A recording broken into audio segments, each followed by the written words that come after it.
Hello everyone, I am Tacet and welcome to the Gems of War stream. We have some fun mechanics to go over today as well as a few other fun things.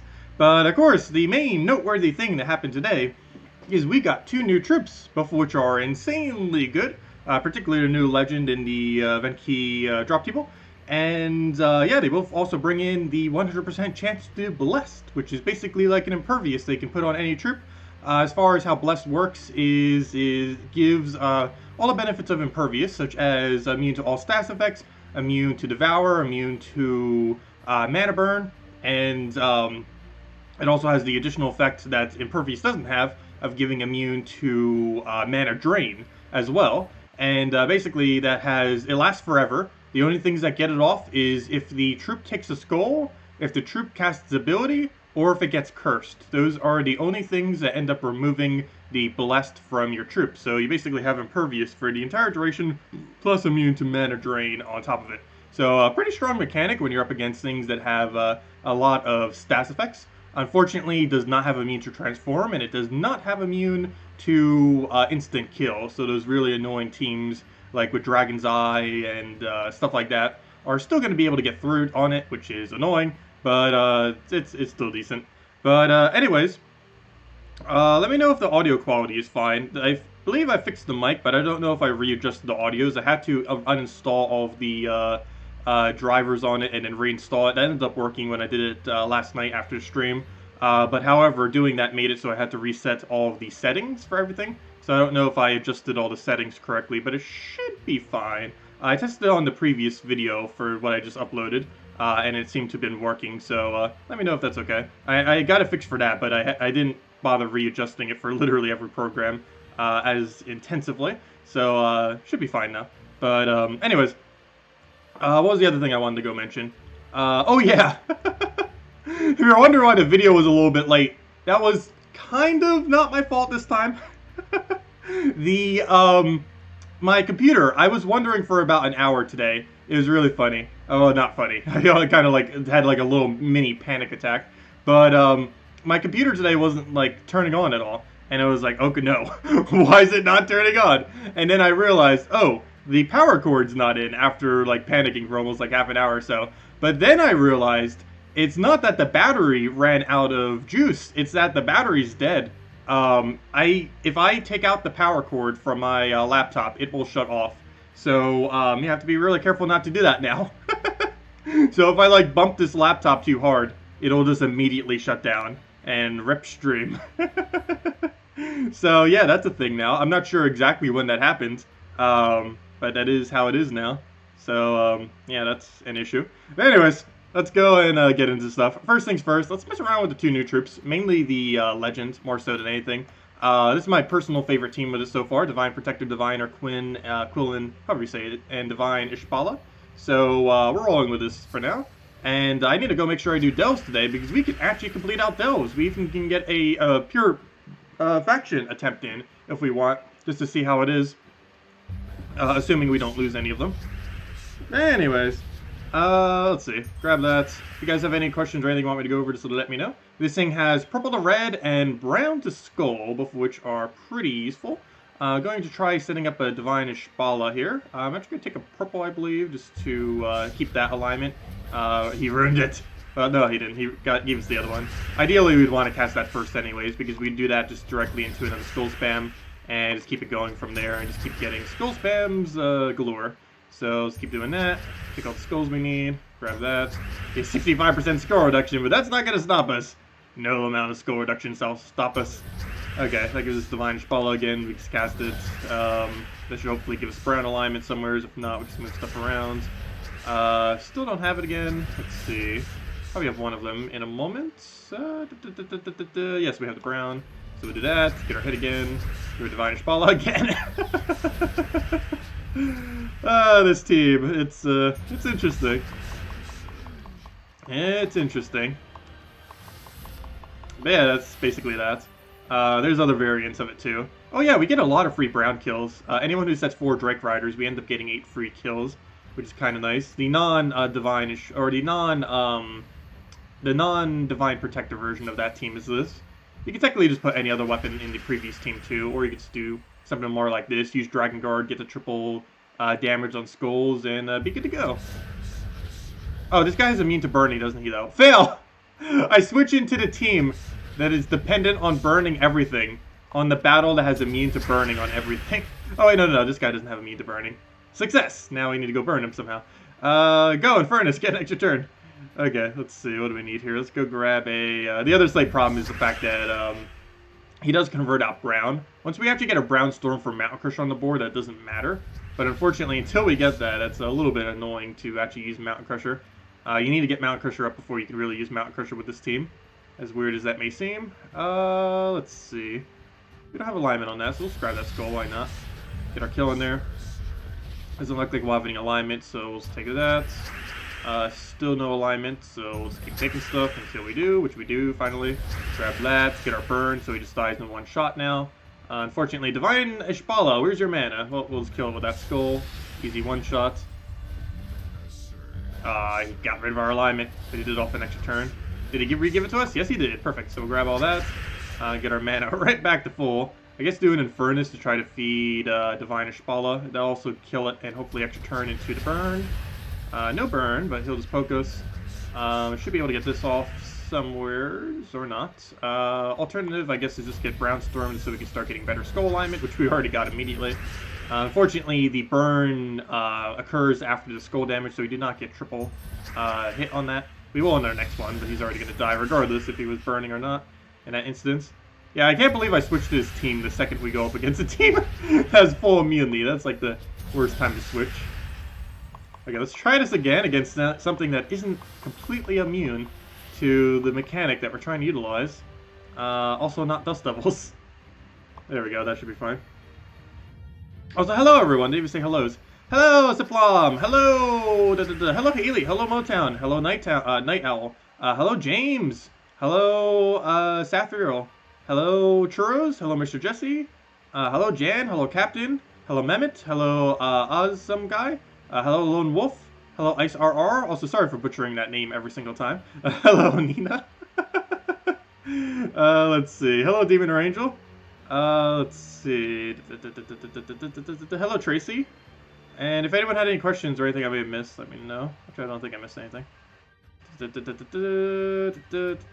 Chad, hello Bakchan, hello Pony, and hello everyone else, welcome, and hello Deathshade. Let's see. What do we need? We need brown, we need red, we need everything. Let's get this Quinn up first, if we can't get anything else. So we'll start working on that. We'll take our yellow there just to get it full here. Should be able to... nowhere's, never mind. Okay, well, we'll get Divine Ishbala then, and just end up utilizing these two. So, alignment, where are you? Do we have it? No. So I guess we pass our turn. We'll do that. What does he give out of that?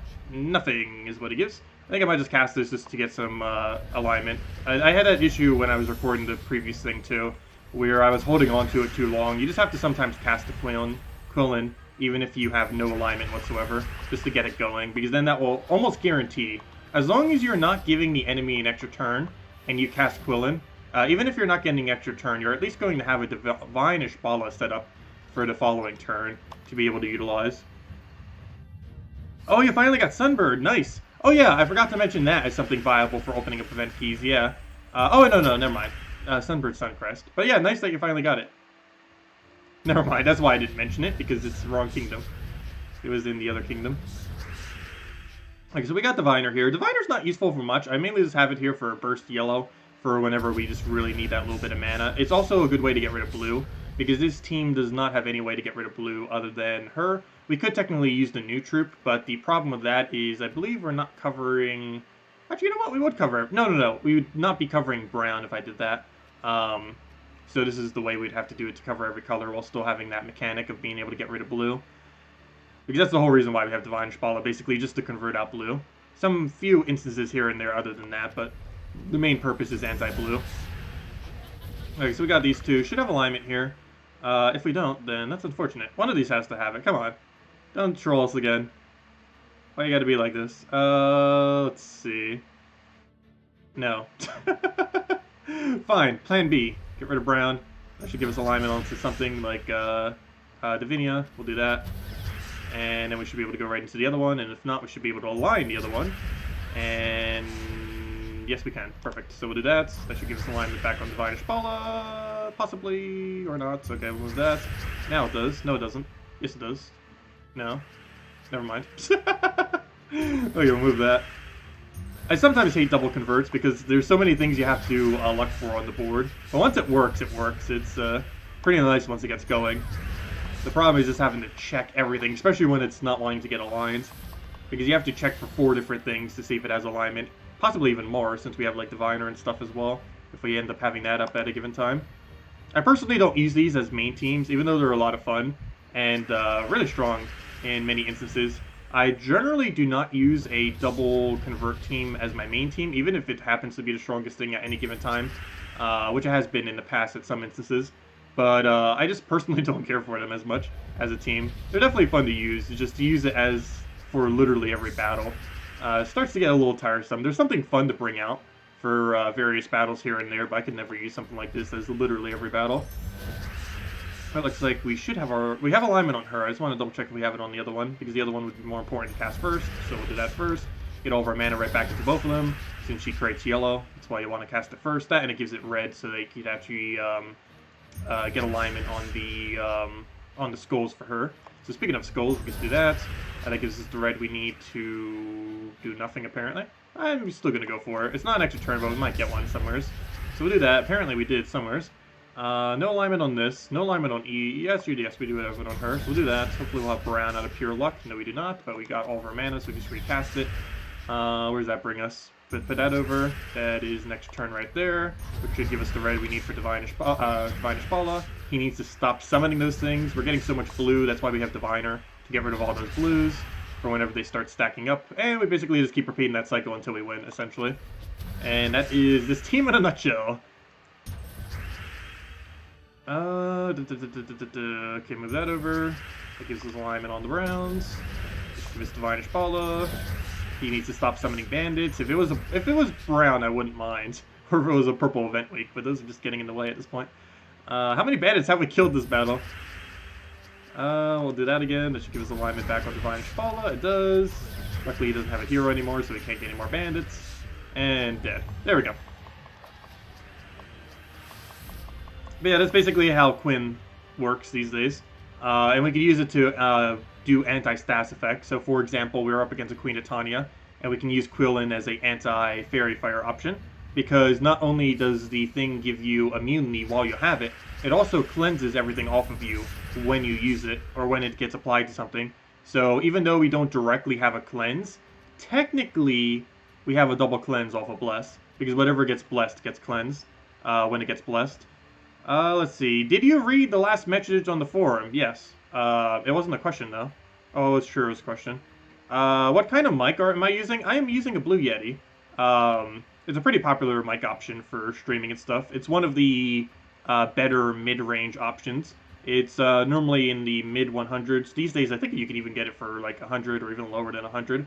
Just because it's been out for almost a decade now, I want to say.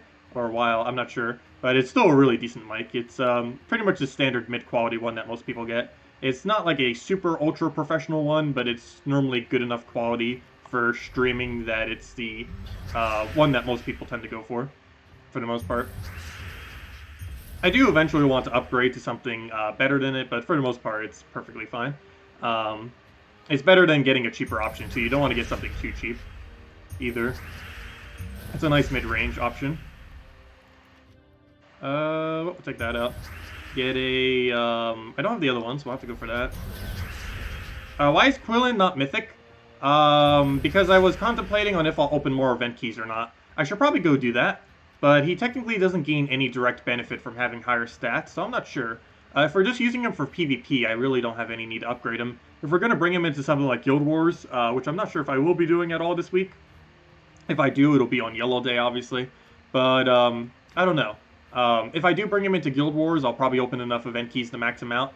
But as it currently stands, I don't know, I don't really have much of a need to go on max him. It would be technically beneficial, but we'd either have to throw down a lot of event keys, or we'd have to throw down a orb, a small blue orb. Both of which I kind of don't want to do. I guess technically if we were to do one, it would definitely be the event key option. But I don't know, I'm still a little hesitant to that. So we actually got a magic buff there. That's interesting because even though we do have a lot of magic buff, unfortunately, nothing on this team really uses magic, even though we're gaining magic in a billion different ways. The only thing that really uses magic is our Divine Protector, oddly enough. I haven't actually tried building any teams yet around his magic gain mechanic, which is something you technically could build him around, especially if you have 2 copies. How good it would really be? Probably just pretty average. It's only 1 magic every single extra turn. That still can rack up a lot, but building an entire team around it I don't think is going to be too good. If you just have him laying on a team, it might be okay. I just haven't figured out any color synergies that don't use Divine Ishbala that would work with it. Because if you're bothering with Divine Ishbala, you're pretty much going into some format of like the exact same team we're using right now. But without Divine Ishbala, you can build more into like an AoE team or something that's actually magic-based in damage.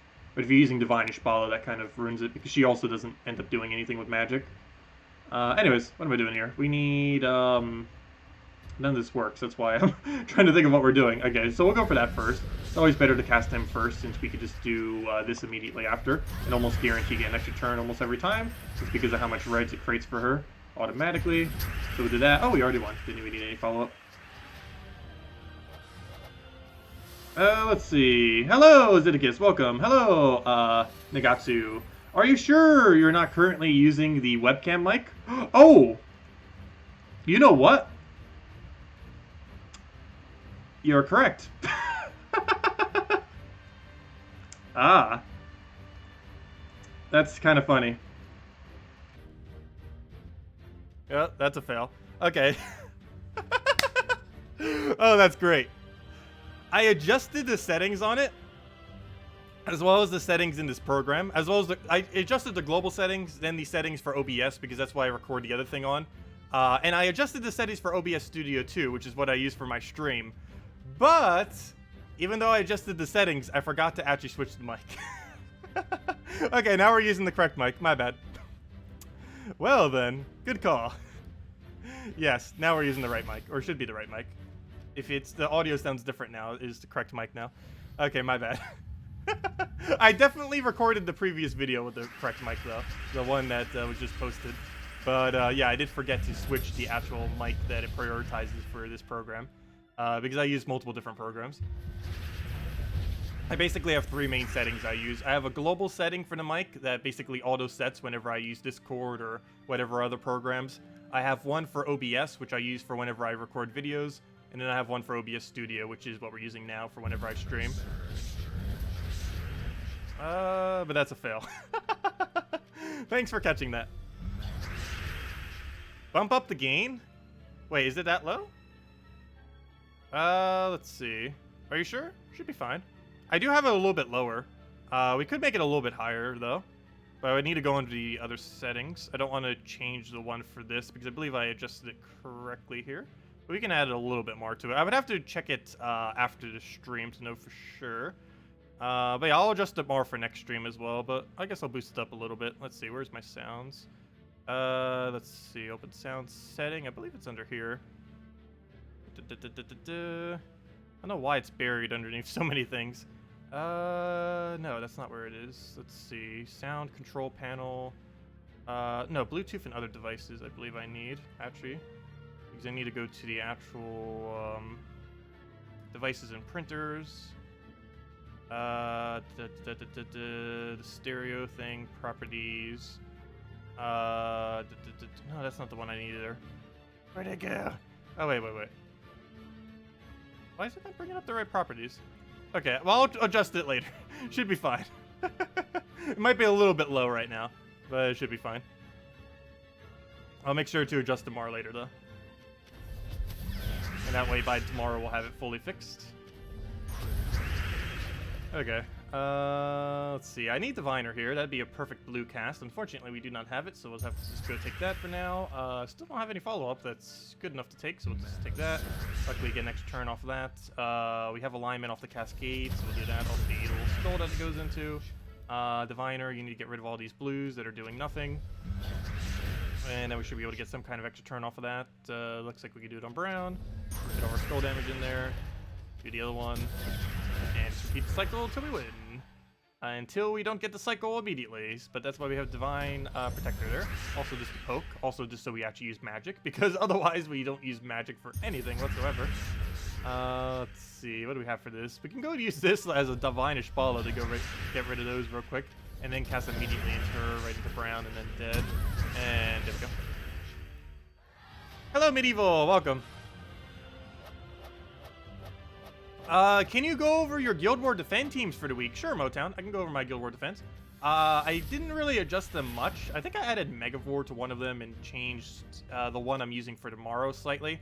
But other than that, I don't think I made many adjustments. I don't think I'm going to use any of the new stuff for defending. I'm probably going to use the new Legend and try it out on Yellow Guild War Day.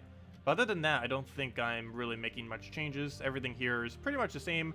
The only change I believe I made was I now have Megavore into this team. And I believe I'm using Frost Mage now instead of Titan. And the reason for this, and I think I might switch this to Titan instead of Frost Mage actually. But the main reason for switching the other one to Frost Mage is mainly because I want to have the freeze there, but I didn't want to actually use Queen Mab. We were using Queen Mab here earlier, but I don't know, it just didn't seem as effective, so I opted for the first turn freeze instead, and we still have a freezing option, nowhere near as good as Queen Mab, but it's still fine. We have an immediate freeze into a slow freeze over time, and that's mainly the main mechanic that I wanted to get, just that instant freeze, and I'll free up a spot now that we don't have Queen Mab to put in Megavore. And the main reason for this is just to have multiple different instant kill options. We have Kraken for 35%, we have Dragon's Eye for 100%, and we have Megavore for 8%, as well as just doing a lot of damage off of its thing. And it also does an armor tier so that Kraken can actually kill with damage if it needs to, or that we can just get a Gimlet into 80 damage and kill it that way. But yeah, this is currently what I'm rolling with for my teams. Still pretty much what standard that I've been using. Might change my Divine team slightly too, I'm not sure yet.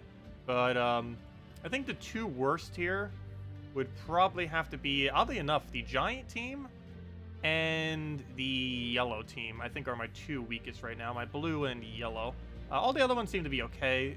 This one can struggle sometimes, but assuming we have higher stats than the enemy, it tends to work really well. If either of these two can one-shot, it tends to work well, and even if not, Trickster Shot can sometimes solo them. This is kind of random if it does really good or not. It's a really random team that's easily hard countered by freeze, but once it gets going, it just auto wins sometimes.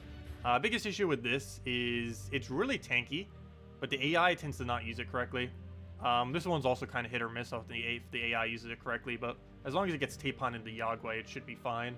And then this thing's just purely luck based on hopefully the AI getting a bunch of free instant kills. It's going to be funny if that has a high win rate tomorrow. Because whenever it gets a win, that basically means we trolled someone very hard, because the only way that team's going to get a win is out of pure luck. But it has so many pure luck options that it will likely hit at least one of them, if not multiple.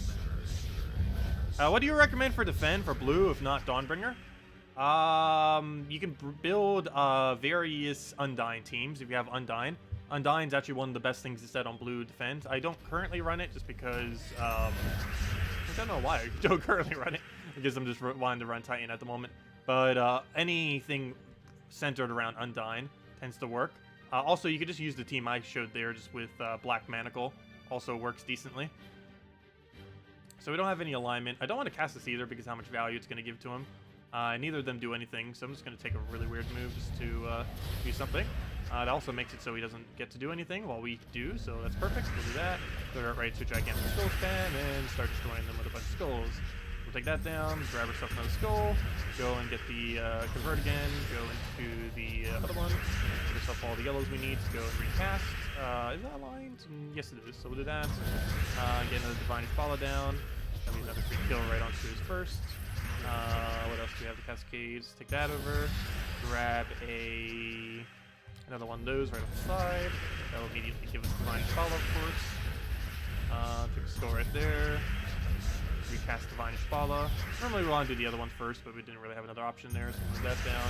Hoping for a skull so we can get an extra turn off the top. Luckily we get a red over in the corner. then allows us to do the red skull to that. And oh, this theme is definitely a lot of fun when it works properly. Problem is it doesn't want to do this all the time. But when it does do this, this is basically the whole reason why you bother with this team, is to do exactly what it just did there. Has a lot of different options too, as far as keeping it alive, like with Divine Protector and stuff. And it's not normally needed. I think like 80% of the battles, 90%, I haven't even casted Divine Protector. It's kind of just there to be there almost. It could just be a Mountain Crusher or something else if you really had to, or even just Anusceptor or something. But anyways, let me go head over to Delves. I do need to go and complete out Delves. We are at the point where we're within range of completing out the Fang Moor faction. As long as I only lose one delve, as long as I don't lose both of these delves, we're pretty much good to go. And I think for safety's sake, I am just not going to do all these extra rooms over to the side and just simply go... Oh, yeah, there's a Cedric too, so definitely not.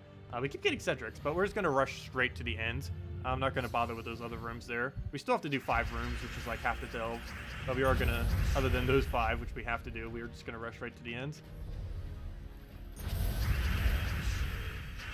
And then we get to attempt Pure Faction, if we can actually do this without dying on the final one.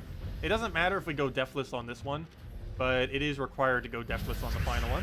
Technically, that's the only delve in all of them that you actually have to go Deathless on, is the very last one. It doesn't really matter if you get any of the other ones, just because you're naturally just going to accidentally get them occasionally. And only once you finally reach 500 does it really matter if you do or do not die on it. Because as long as you get that one, it's like you did all 500 of them. Or, you know, all of them up to that point. Hello, William. Welcome. What kind of guild defense win-lose rate do you guys get? Depends what point in the game you're at. It also depends what kind of stats you're up against with relative to your bracket. But more often than not, I would say like 10%, 20%. Somewhere around there. Very, very, very low. Win rate for Guild Wars tends to be pretty high in late game. Somewhere around, I want to say 90 to 95%, which is why you only have like a 10% win rate on your defend team or so. Because win rate's around 85 to 100%, whereas so your the invasion win rate's around 85 to 100%. So your defend win rate is only going to be the inverse of that, at around 0 wins or about 15% of the wins, which only comes out to be 1, 2, or 3, depending on how far you're up or within your guild. But depending on what your stats are relative to things that you're competing with, like if you're like a max player in like bracket 20, I'm pretty sure you're going to have like a 50% win rate, if not higher. But it depends on a lot of factors. But more often than not, it would be in always single digits and somewhere around like 10 to 20%. If I saw a team get like 30% or higher, I would say it's doing really good. If I was to see one of my defense teams doing that.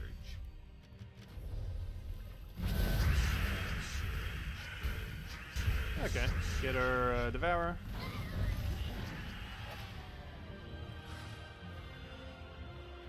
Yeah, I know, if you can get even 1 win.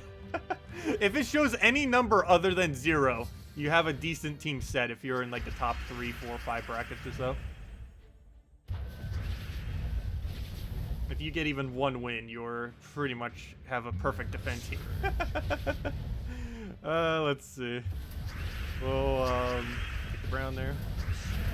Grab a Devour onto you. We do have that one that has immune, but that's why we have Possessed King. That's the whole point of why we have Possessed King. But if you don't have him, you can just use Dragon's Eye to do the same effect. You just can't run Mountain Crusher. You just have to run a different support troop for your last slot. But what do we have for our convert here? We have how do you have nothing? Is there really no extra turn? I guess we could do it on yellow. Okay, we're going to do it on yellow, actually. We get a skull out of it just in case we have to actually manually kill him. I highly doubt we're going to have to do that, but just in case. Okay. Oh, no, we didn't get barrier. Luckily, he didn't take a skull or anything. But we'll do that. Get an Apothecary, do it on yellow. He needs 1 mana. Luckily, he gets it right off of that. We're going to try converting him here. Before I do, let me go and just grab that. And take our mana to full again. There's no extra turns left. Looks good. Possess King him. No convert. Fortunate. Well, let's go get a brown again. Start getting his mana all the way back up. I'm actually not even going to bother with that ability. I'm just going to try possessing it. So, you know, getting the convert on him. Need a few more turns. Don't have a drop for that. We might have to actually manually kill it. Hopefully we get a brown there. Oh no, oh no, oh no, oh no, oh no! Actually, it doesn't matter if we don't go deathless for this one, but it's still got to be careful that we don't actually lose, because that would matter if we lose or not. Doesn't matter if we lose hero, but it does matter if we lose the entire delve. Let's see. Okay, we'll take that down. He's gonna hit us. Okay, he's not gonna hit us. He shouldn't get a summon, though. He doesn't have enough souls to summon. At this point, I might as well just kill him with actual damage. Okay, I'll take a safety brown. Actually, I don't have a safety brown. Oh, no! Apothecary, go get us a safety brown. There we go. Okay, let's throw that down. Possess King, please function. Gotta take that brown. Oh, he gets a skull out of it. At least it's not a free skull, though. We'll take a brown to not die. Keep taking Possess King, man. Okay, you know what? I'm just gonna go and kill it manually. He's so low at this point, we might as well kill him with actual damage. Watch, we're gonna Possess King him right at the end. Okay. There we go. Dead. Let's see. You have 209 event keys. Is it worth getting the new legend? Yes. It is definitely worth getting the new legend. And you'd probably get it within less than 209. Though, however, there is 3 legends for the kingdom, so the other 3 could troll you. But, yeah, I would definitely advise, if you have 209 event keys, to throw them until you get a copy of Yagway, if you don't already have it, and a copy of the new legends. Both of them are insanely good things to have around. Yagway is probably more useful overall, but there's probably some really, really good skull spam teams that I haven't figured out yet that works with the new legends. I still have a lot more testing I need to do with it. I did some earlier this morning, but there's only so much we could do in a few hours or so.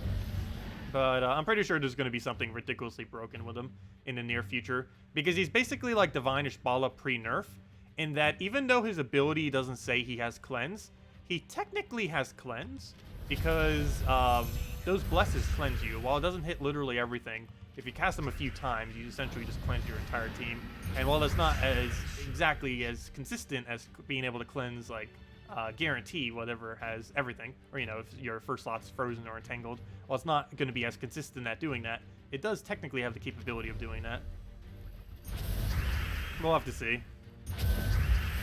It's definitely really good with Divine Ishbala, and the more Divine it adds to the game, it's just going to become stronger and stronger, of course. Took you 600 event keys. Ouch. That hurts. That definitely hurts. It happens sometimes, though.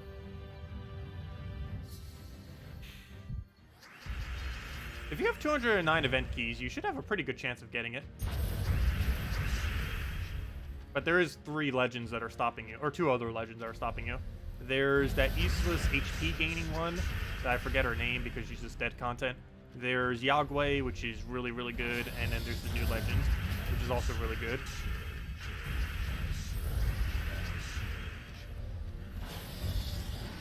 Yeah, definitely, I would not really advise spending gems on event keys. The current economy of the game, you should almost never really spend gems on keys, with the only exception being 50 bulks of gem keys. Very occasionally it can be worth it in early game if you just need some kind of core troop to get functioning. But, I don't know, I guess it could be okay value. You would more so do it for Yagway, though, than actually the new legend, if you were to bother spending some actual gems to try getting event keys. But more often than not, you don't really bother spending gems on event keys, for the most part. Gem keys tends to be the better value overall in the long term of things. Oh, hey, we finally hit 1,000 all stats on him. Nice. Because gem keys and event keys actually have the exact same rarity drop table. The only difference is event keys cost 50% more, but they only drop from a specific kingdom. Okay, here we go. Faction level 500. What do we have in our way? Easy. Easy, but it does have 1 impervious, and easy. Actually, that was the same third battle we had the previous delve. We could technically do these treasure rooms too, but for sanity's sake, we're going to skip over them, just because it's going to take twice as long, this delve. But, yeah, all we have to do is just go deathless. And this delve is important that we go deathless on. This is pretty much the only delve out of every delve we've done that actually matters if it's deathless or not. With that being said, it looks like we're going to not get deathless immediately. How wonderful! We finally need to get deathless, and it starts by us getting immediately killed. I can't even get barrier because we're bled. So, barrier, unless we immediately give him a skull, does basically nothing. But we'll take that blue there. As long as he doesn't kill us right now, we're fine. Oh, no. Okay, good. That wouldn't have been enough damage. For a second, I thought he could actually kill our hero. Luckily, that wouldn't have been enough damage. But let's get these bleed off so we can actually barrier. Because bleed will keep removing our barrier every turn if we have it on us. If we're going to die to anything, it's going to be dead to a bleed skull, most likely. They can't actually bleed us while we have this, though, but they can bleed us with stats effects, but they can't bleed us with our skulls. I mean by that is we're going to get 1 damage of HP, we're going to lose our barrier, and then he's going to skull us. Basically what's going to happen if we're going to lose. That's how we're going to lose, most likely. That or we're going to die to the triple skull out of nowhere. But that will kill at anything, at any point, this late in delves. It's just a really bad luck thing that can happen very occasionally, very rare. But when it does happen, it's just auto lose, pretty much. Not much you can do around it. Okay, we'll go Mountain Crusher, why not? Hopefully it doesn't cascade him anything good. He does get to remove our barrier.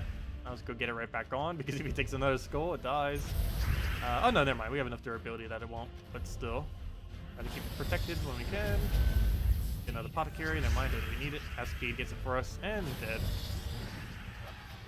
What is my horde level? I'm currently running with 190 here. If we're going to be doing pure faction, I'm going to be raising it higher than that. The reason I haven't raised it higher yet is because I don't know if I will be doing pure faction here yet. I wanted to test pure faction at least once, if not multiple times, before I make the decision on if I will or will not be doing pure faction here. I believe I will, but I want to test it first just to see how badly we get completely destroyed, and then just determine from there if we will or will not do it. But we'll be able to test run that right now, actually, after this delve, if and only if we go deathless. Also, we'll have a redeem code after this delve as well. Let's see, we'll go and get our kill there. We still have barrier, right? Yeah, we still have barrier, so we'll grab that, get a Apothecary down, throw it onto purple there. Get our devour. Oh, also, they did give me more redeem codes, so we're not out. I'm using my last one from the previous cycle, but they did give me another 30 today, so we have plenty of redeem codes. We're all good. Okay, what do we need here? We'll go and take a brown, get all that out the way. Get another devour onto that. Got all the mana back. We just throw that into an Apothecary somewhere, so go from there. Get that down, throw that onto blues. Get that rolling again, and dead. There, right there, boom. 2 more to go. We do not need that, already have it maxed. Oh wait, sorry, 3 more to go. Oh no, we got that annoying impervious. I'm forgetting how many rooms are here too, just to get to the final room. Feels so weird compared to normal delves, or you know, the ones that only take like 3 rooms. I hope they don't keep making every delve 5 rooms to reach final. That's gonna start getting really annoying for doing pure faction. It's already bad enough doing pure faction, we don't need to be even harder.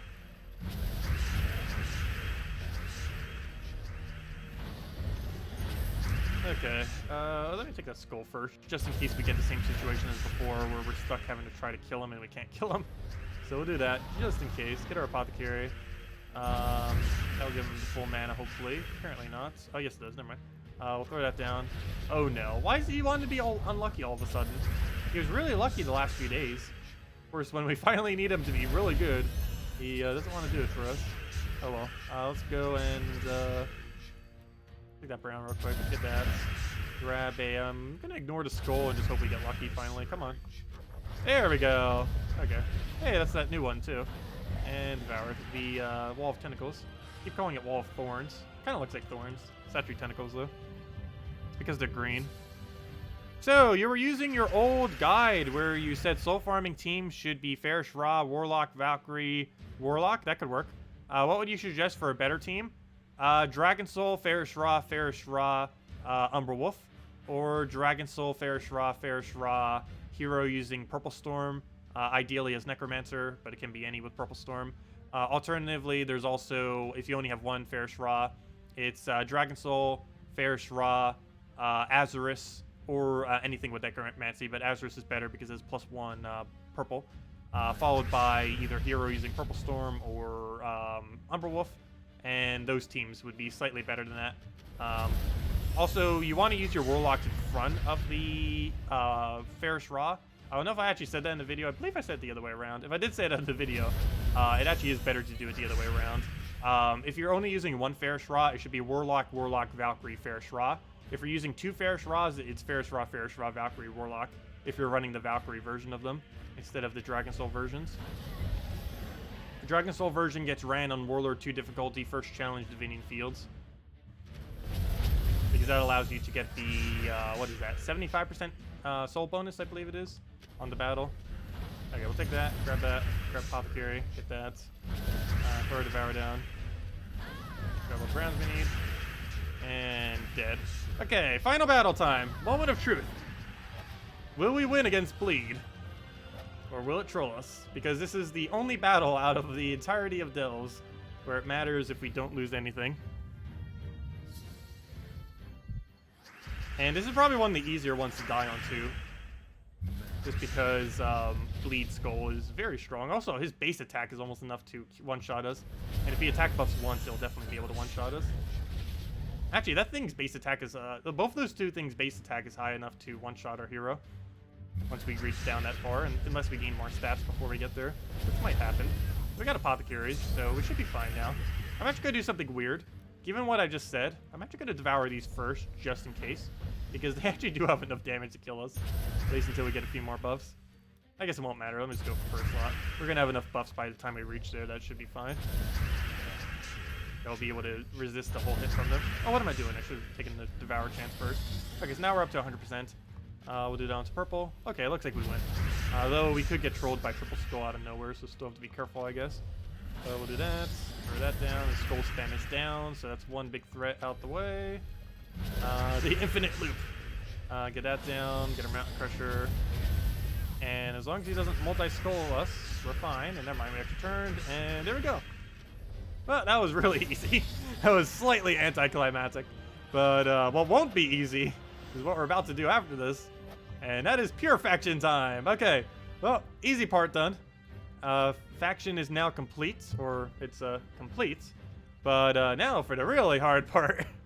And that is attempting pure faction. Well, we'll give it a shot, see what happens. But yeah, we're currently at 2,150, which is like what almost all my factions are at. That's realistically around max. I guess 2,200 to 2,250 is also technically slightly more max. But actual max, of course, is 500. But that's going to be difficult. But anyways, let me go hand out a redeem code before we go attempt pure faction. But I am going to attempt it once just to see how badly we get obliterated. Let's see. I'm not even going to mark this code. I know I need to go replace all these later anyway, so I'll just save it.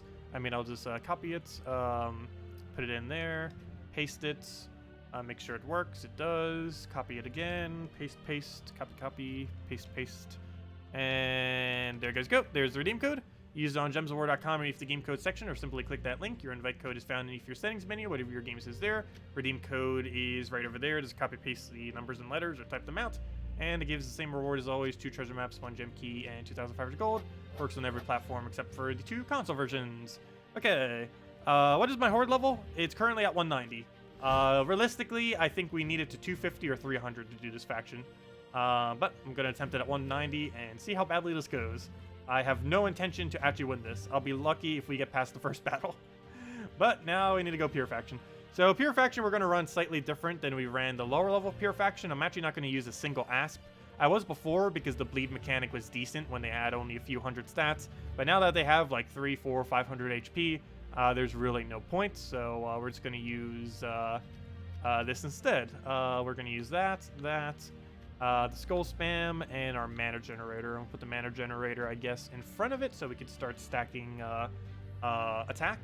And banner would be changed to some kind of minus brown. What's the actual banner for this faction? Wasn't it +2 red, +1 blue? Do we even need that? It's actually more important that we have a +2 blue than actually, you know, +2 red's also useful. I guess that's fine. You know what? That's actually fine. We'll do that. +2 red, +1 blue, -1 brown. So now we're truly pure faction. Also, you're allowed to repeat the same troop for pure faction. It just has to be unique to the faction. Oh, I didn't even notice that. We are getting all those triple bonuses. We could technically go for the other one if we wanted that other bonus. We could just go for the full bonus and put the asp in there. That would also allow us to cover purple. The problem is bleed is just not going to be that good.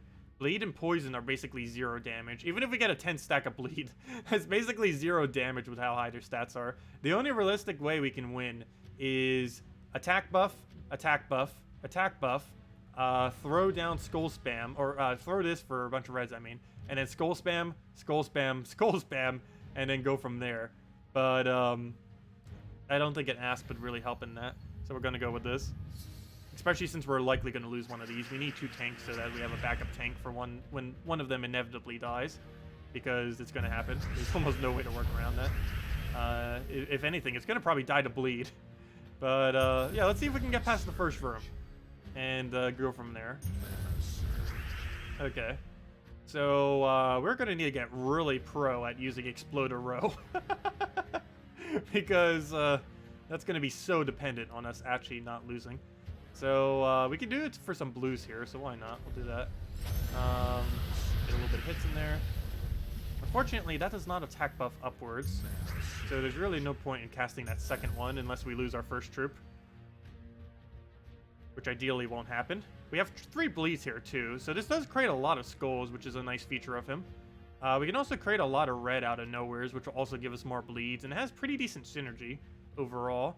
I'm going to go for a destroy here and try for a skull off the top. Didn't get it. Oh, of course, he gets a skull. Luckily, we do have 50% skull reduction, so we do have some reduction towards it. Let's see, what's the most populated color?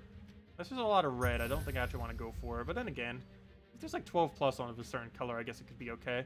So we have a triple bleed right now. I'd want to get a quad bleed before I really go for it, but I don't know. How many skulls is that? That's 10, right? I don't know. Do we trust that 10 skulls would fall into a board that only has 10 total? Probably not.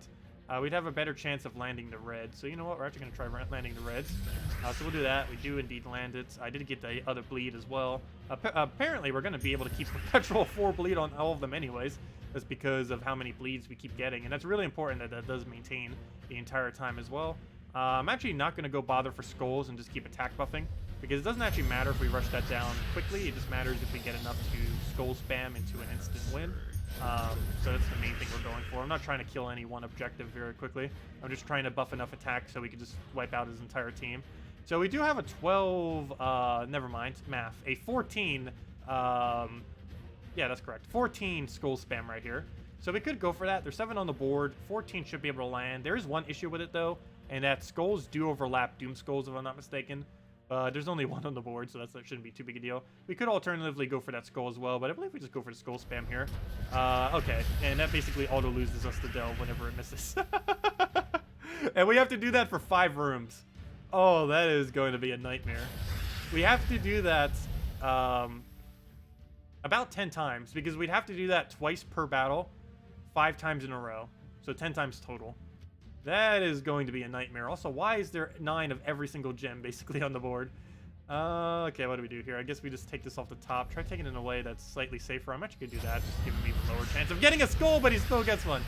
Yeah, this is going to be a nightmare. I don't know if we're actually going to keep attempting this. As I said, we'll be lucky if we get past room 1. I think we'd be better off trying for All-Seeing Eye. Okay, good thing I didn't upgrade it higher. I don't think we're going to try Pure Faction here. We can't even get past the first room.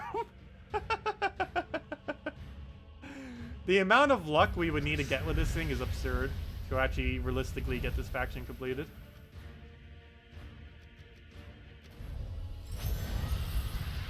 Yeah, it's gonna be a nightmare.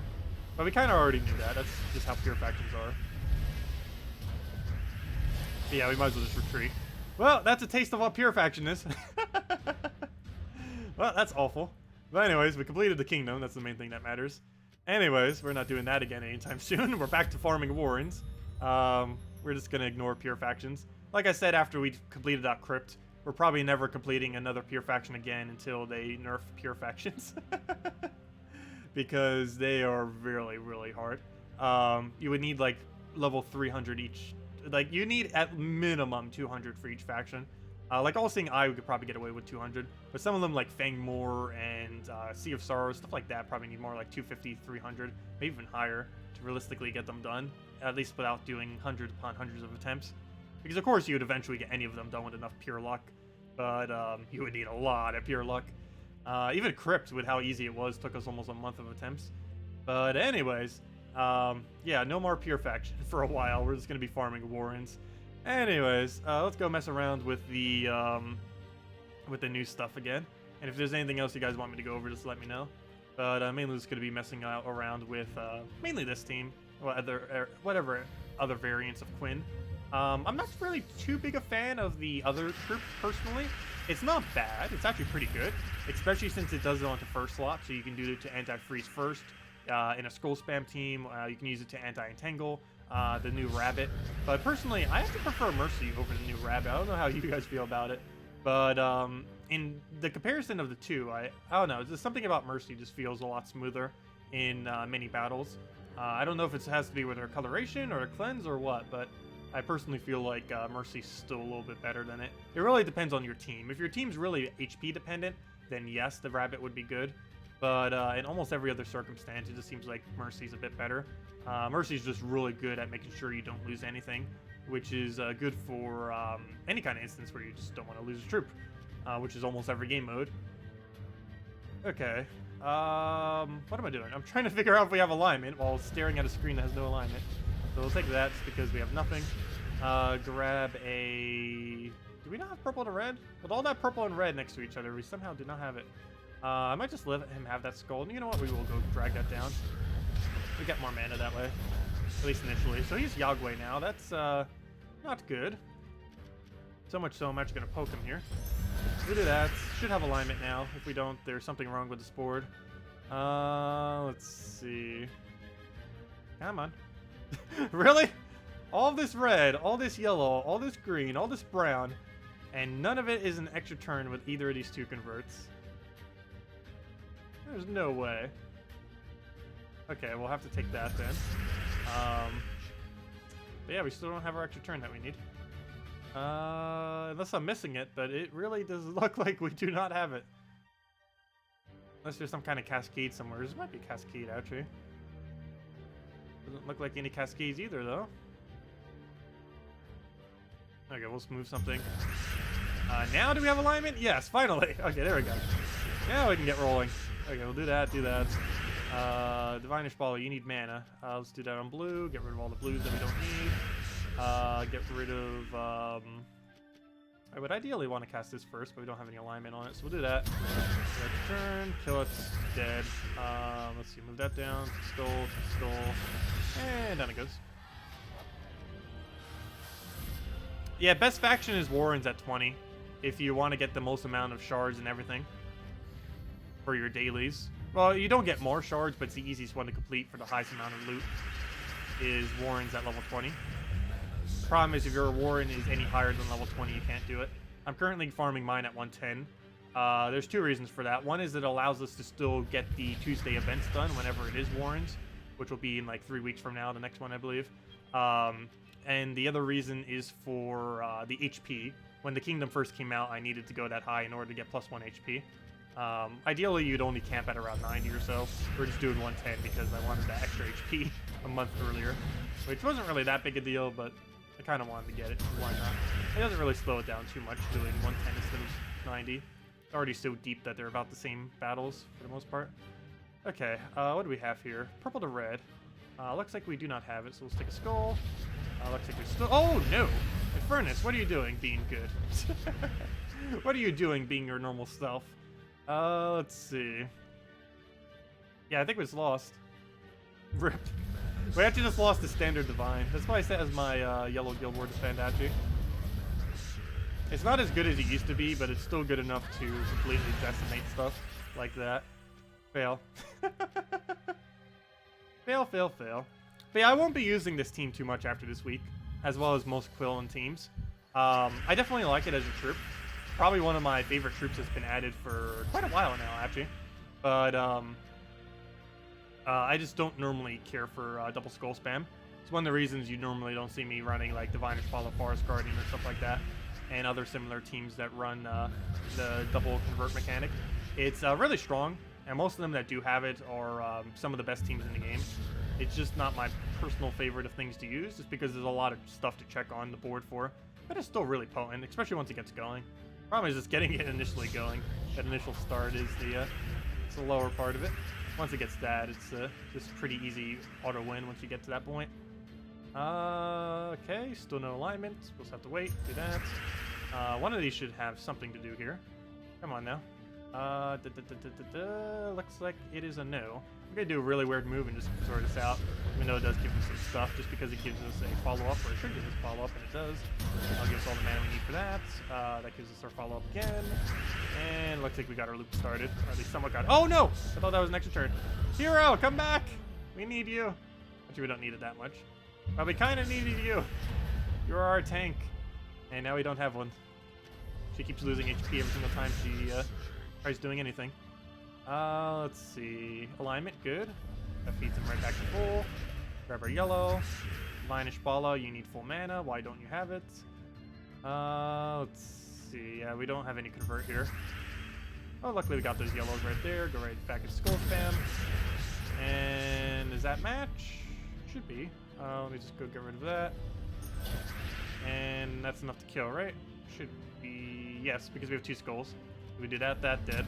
Oh no! Agile! What are you doing? You dodged them. One interesting thing about every single dodge trait that sometimes makes it better than skull mitigation is if you take multiple skull instances at a given time, like let's say you take 5 different skulls all at once, that would normally do, let's say you did 50 damage, that would normally do 250 damage. If they had 50% skull mitigation, it would do 125 damage every single time that you ended up doing that. But what's interesting is if you have, let's say, like a 40% dodge and it triggers for one of them, you actually dodge every instance of damage. So instead of taking 250, or instead of just dodging 1 and taking 200 damage, you actually take 0 damage when you trigger a agile trait or anything that has that dodge ability, capability against skull spam. It's one of the few instances where dodge is actually better than skull mitigation in this game. There's actually 2 instances, even though the percents are lower. It's against skull spam, and it's against things that have really good on-skull effects. Like, for example, Death Touch and Freezing Touch and stuff like that. Because if you dodge a skull and take 0 damage from it, you do not get inflicted with the status effect. But let's say you have 100% skull mitigation, which isn't even possible. But let's just say you did have it. Regardless of what your skull mitigation is, they will always apply their on-skull effect, like Death Mark and anything like that. They have to specifically do 0 damage, and even 100% skull reduction still mitigates it to 1 damage, as we know from Stonehammer in during those little event thingies. So, during dungeons. But, yeah, Agile and those 2 instances are better. Against good on-skull effects and against skull spam. Normally you still use something like a Rodolfo against them just because it's more consistent. But there are those niche instances where they can get some really good value, more so than mitigation. But more often than not, mitigation is the way to go. One of the reasons why Titan's actually pretty good, because it's a bit of a middle ground of both of them. You get mitigation all the way down to 0, essentially, because you just keep doing barrier. The only real big downside of it is it only has 1 instance. So, for example, if you get hit by 5 skulls at once, that barrier will only protect you against 1. It's not like an Agile where it will protect you from all of them. And dead. There we go. Good morning, Ellen. Welcome. Yeah, the developers won't explain Guild Wars scoring. They might simplify it to make it easier to understand, but they don't want to explain it like in depth because they think people will start exploiting it, which is probably true. But yeah, they are going to be simplifying it into the future, or at least they said they were in the past. But hopefully they still will. Not sure exactly what's up with that, but yeah, it is still too complicated right now, the way that Guild Wars gets scored. And nowhere in the game does even, like, kind of tell you how to get better score. We know some of the ways. Like, make sure you get way more mana than the enemy. Make sure you do way more damage than the enemy. Make sure you live with 4 troops. Make sure you win as quickly as possible. Stuff like that. But we don't know, like, exactly how it gets scored. And there's also some factors that it doesn't even tell you. I believe it also affects it. But they'll probably simplify it in the future. But right now, it's basically just do everything better than the enemy. And you'll be good to go, for the most part. Should you do all rooms for Warrens Faction 20? Yes. You should no. Yes. You should do it on 1 times multiplier and do every single room. So technically it'll move you up to 30, but you should do every room, yes. it is better to do every room than to not do every room.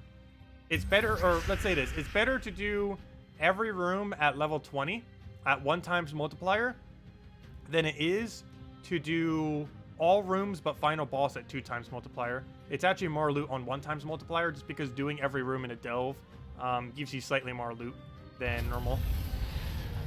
And that outweighs the extra multiplier that you end up getting otherwise. But no, you don't actually lose the boss room. It's actually more points to just keep camping the 1x.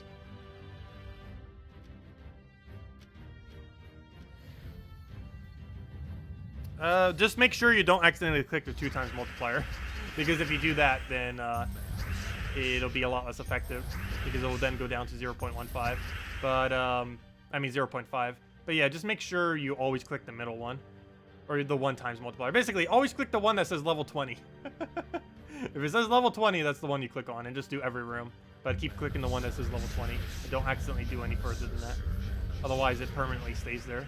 And that includes class events. If you do it during a Warren's class event, it will also increase it. Just be careful not to accidentally do that. Because once you do, there's no way to undo it.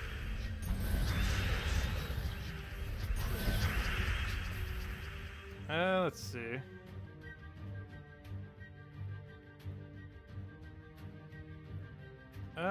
We'll go take that down. Grab a Mercy on that. Oh yes, as far as defend teams, the way that you get points for that is it determines if they are all unique. You have to use 24 different unique troops, and each one gives you 500 points for free automatically. So it's definitely highly advised to set your defend teams to 24 different troops. They don't even need to necessarily be good. Ideally, you do want them to be at least decent synergies, but the most important aspect is that all 24 of them are different. You're allowed to use the same hero class, but not the same hero weapons, and you cannot repeat any troop. So to maximize the points, you basically just have to have 24 different things set as your defense. And other than that, it doesn't matter what they are. They're not color restricted. They're not restricted on any of the things. It's just all 24 of these troops need to be completely different. You can repeat hero class, but you can't repeat weapon. So for example, we have a few of these set to Titan, but as long as we have a different weapon set to each one, it doesn't actually matter that we're using the same hero class. But every single one of the things down in the team actually has to be completely different things. But yes, these 24 just have to be different. It doesn't matter what they are, ideally strong things, but it mainly just matters, as far as these points are concerned, the 12,000 points you get, 2,000 per day, the 500 per unique, the 24 for all 24. It just matters that they're unique. No other factor matters other than that. And you're allowed to use any color for them, you're allowed to do basically anything with them, just no repeats, and they all have to be unique, which is basically saying the exact same thing. But yeah, they just have to be unique. Same applies to hero weapon, but hero class can be anything. So you could use Titan for all of them if you really want to, but it just has to be a different weapon for each. You just got Quillin and 44 keys. Very nice. Yeah, Quillin's a lot of fun. That is for sure. It's a little bit dependent on Divine Ishpala. You could probably get away with it without it. But I haven't really tried building many teams without Divine Ishpala with them yet. But I'm pretty sure a good majority of the better ones will be using it with them. Just because 40% mana start's already pretty decent. And the coloration that they have is already insanely good with other Divine options. So might as well already. Plus they're really good synergy with each other. As you can see. We'll do that, just clear out the board. I mainly just have her to clear out the board more so than anything. I barely even need her for mana. More so just a board clear. Let's see. We don't have anything here. I'm going to cast this even if it's awful. We're up against Fire Bomb. It's not really going to matter. Worst comes to worst, it's just going to kill itself out. But should be able to have alignment here. Did he just ruin it? He almost ruined it. Barely even have anything on the board and he still manages to almost ruin it. There we go. With the Dragon Soul, Ferris Ra, Azurus, Umberwolf, do you need the red and purple banners or double purple? +2 purple, +1 red, -1 yellow is what you set to it, and just rush Dragon Soul. You don't bother getting mana on anything other than Dragon Soul. You just keep spamming Dragon Soul 2 to 3 times, depending on the difficulty that you're running it at. Yes, you can use it with Forest Guardian as well, but the synergy of the double converts don't work as well, because they both do something with brown, and they do not convert them into each other's coloration. One of them does brown, the Forest Guardian does brown to green and purple to skulls, which is bad for 2 reasons. One is they're both converting brown and they're both converting purple. So that's not good because they're both converting the exact same things. So you only need one or the other. There's no point in really using both of them together. The reason why it works so good with Divine Ishbala is they convert different things, and these purples that it creates into red synergize with the fact that she needs those reds, and that green into yellow works, and that it feeds Quillin back up. But they don't have any conflict when it comes to the 2 colors that they convert, plus they actually synergize into each other, the 2 colors they convert. Whereas with Forest Guardian, it has a complete conflict. This converts purple to red, whereas Forest Guardian converts purple to skull, and this converts brown to skull, whereas Forest Guardian converts brown to green. So you would never actually be able to use this with Forest Guardian. At least, probably not. There might be one team you might be able to get away with, but they both convert out the exact same thing, so it's kind of redundant having both of them. That doesn't mean you can't build teams that have double converts on the same thing. It's just more often than not, after you use one of them, you won't be able to use the other. So it makes for some weird situations on the board. But if you have board clear, it doesn't matter as much. Like if you're running Mountain Crusher first slot as Warren or something, you could probably get away with it. But you would need a really good board clear option because there's going to be a lot of instances where you can't do anything with the board because the one troop just converted out everything that the other troop needed to do anything. And as you can see, even with good synergy, we're still getting boards where we can't do anything, let alone if we had them doing the exact same thing, or at least the exact same gem requirements. Okay, I actually want to get this down, not just to get rid of blue, but also because I want to Divine Follow to full mana. Get that down for excessive overkill. Get that down because extra turn. And do we have alignment on there? No, we do not. I guess we'll take a skull. Actually, we'll store this. So Divine Protector. We have it for a reason. Might as well use it. And no alignment, right? No. So we'll take that. Still no alignment. But it's enough damage to almost kill. You know what? I'm just gonna take the skull. And then anything we take will kill it. Or not. There we go. Where did you get the weapon? This Divine Protector weapon is an old event weapon. They have added it to the game for $5 since then, occasionally. But, unfortunately, at this current moment in time, it is unobtainable until they do that again. Unfortunately, it's one of the better weapons in the entire game, but it is one of those locked behind the fact that it's old event weapon. You can use Mountain Crusher instead, and it'll do kind of similar. Most battles, we don't even need to use this. And more often than not, Mountain Crusher would probably just even be stronger in a way. That's because it would give you a higher base attack. Very occasionally we do cast this and it is helpful. But it's not really that big a deal if you don't have Divine Protector in this particular team. It's nice, but definitely not required. Okay, alignment. Do we have it? Yes. So let's do that. Get all the reds we need for Divine Ishbala. Cast that immediately. Can we recast it? Yes, we can. Do we want to do the other one first? No, we do not. Oh, we could have, though. Should have, actually. But we'll do that instead. Let's turn on side. She needs to be full mana. Easiest way to do that is Divine Protector, so we did get to use it for once. Then we just kill it out with that. Have our brown alignment. Get our yellow so we can actually cast again. And dead. Yep, now dead. There we go. Let's see. Oh, thank you, Verboten. Oh, you did the same today, huh? We both did it at the exact same time. Very nice. Okay, let me just finish the 1.9k PvP rating. And then we'll probably call it a night for now. So if you guys still have any other questions or anything I may have missed, let me know. Yeah, but without Divine Protector, Mountain Cursors is the way to go for this team. It'd still give you a board clear option and a mana generation option. Also, the Brown Storm would allow you to have Brown to Skull alignment on his ability, which is helpful, of course. So we'll take that down. That gives us Skull alignment, and that gets us rolling already. We'll take that. Get all that going. Take that down. Let's see. We do have this one. I ideally want to try getting the other one, but it looks like we don't have alignment, so we'll do that first. Double check what we have.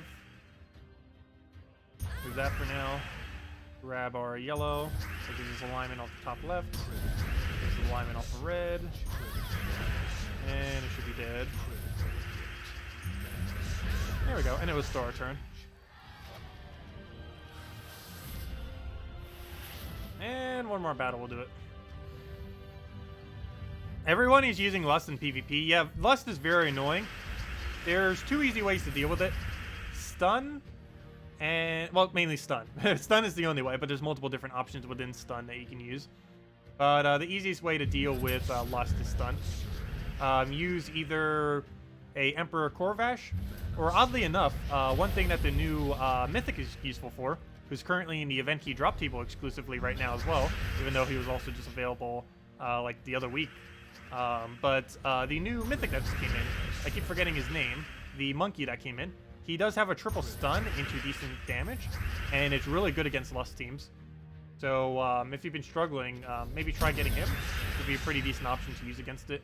I personally have just been ignoring every single Lust team instead. It's a lot more convenient just doing that. But even though I have the options to counter it. But yeah, it's pretty annoying, the Lust teams. They're not even strong. It's just that you have to stun them. It's kind of like the whole Drake Rider thing. It's if you don't want to have to kill them all twice, you have to stun them, and there's no other way. And that's kind of like how a Lust is. In order to consistently win against them, you kind of have to stun, and no other mechanic really works properly. Otherwise, they'll just kill you with all the charm damage. And there's no counter to charm. Nothing prevents something from being able to charm. The only possible way you can make something not charmed is if you have something in 2nd slot, 4th slot, and nothing in between. But there's literally no possible way to set up your team that way, because even if you set your team to only 2 troops, they'd by default be in 1st and 2nd slot. You're not allowed to set it to 1st and 3rd. So that'd be really cool if you could. That would ironically be a really good hard counter to it if you didn't want to use stun. Of course, you might as well just use stun at that point. But if you could set your team to only 2 troops and just run something in 1st slot like Mountain Crusher followed by like Infernus, that would be insanely good against a Lust team. That is not possible, because if you tried setting that team, it would just put them right next to each other. Do we have to kill? Yes, we do. And that's a match. Let's kill a Divine Protector or anything. Just on a skull or anything else would have killed it too. And there we go. Well, tier 1 PvP. I think that's the first time in a while I bothered even doing it on day 1. It's pretty easy to do. It doesn't take that long at all. But yeah, I normally don't bother. Just because there's normally just a normal meta to use for PvP. But we finally got something fun to use. The new Quillin. I'll probably just be using it this week. And past this week, I don't know if I'll be bringing it out much. Depends if I find what something else to use it with, or if someone else brings it to my attention. But I'll probably go back to Key Team after this week for the most part. But I still want to use it while he's new. It does seem like a really interesting troop. Has a lot of potential, particularly into the future. It's also technically the best bless option in the game. That's not saying much since there's only 2 viable bless options, unless you count the Vinio, which I guess is technically 3. But there's really only 2 that do it at 100%. The 2 that just came in today, Quillin and the Bunny. And of course, Quillin is better than the Bunny. So Quillin is still the only real good bless option if you specifically want to run that mechanic. It's going to become really good once Curse comes into the game, because it's a good hard counter to it. Though it's kind of weird. Bless hard counters Curse, but Curse also hard counters Bless. So it really just depends if the Bless option is better than the Curse, or if the Curse option is better than the Bless. Whichever one can spam it more is the one that's better. Let's see. Well, I'd be spending some romantic time with Salty and Syrup. Oh, wow. Are they doing a Valentine's Day stream? That's funny. Yeah, I'll probably be catching their stream. Actually, let me go get the link for their stream, because I believe they're starting like right now if they haven't already. But yeah, let me go get the link for their page. Does anyone else have any other questions before we end out? Otherwise, thank you so much for watching. We'll be back tomorrow night, same time as always, right here on YouTube at hour and a half prior to now tomorrow at 8 p.m. Eastern Standard Time. Also, if you didn't end up checking it earlier, I did just post the video going over the event objectives for this week and everything with that. Has some of the stuff we went over and some of the stuff we didn't go over in this particular stream. So catch that if you haven't already. And other than that, I will see you all later. Let me just get this link, though, real quick. If you guys want to go watch Salty, I don't think she started yet. But there's the link to Salty's stream. Salty and or Syrup will be doing the stream. I don't know what they're going over, though. Yeah, I don't know what they're going over, actually. They might just be doing something for Valentine's or something. I don't know if they're going over anything new. But that also reminds me, we should be getting a Q&A soon, too. With 3.4 around the corner, they're probably going to do a Q&A. When I say around the corner, I think it's still another month or 2 away. We haven't been able to beta test it yet, so that's a good sign that it's not coming out anytime soon. Though sometimes they don't bother beta testing some of the patches, so you never know. But yeah, no problem for all the help. Thank you all for coming down. If you still have any other questions, feel free to leave it on any of the videos or just ask it tomorrow night. Thanks for watching. Have a wonderful week. Best of luck with your opening keys. Best of luck with the Vault event this weekend. And I'll catch you all later. Goodbye, everyone.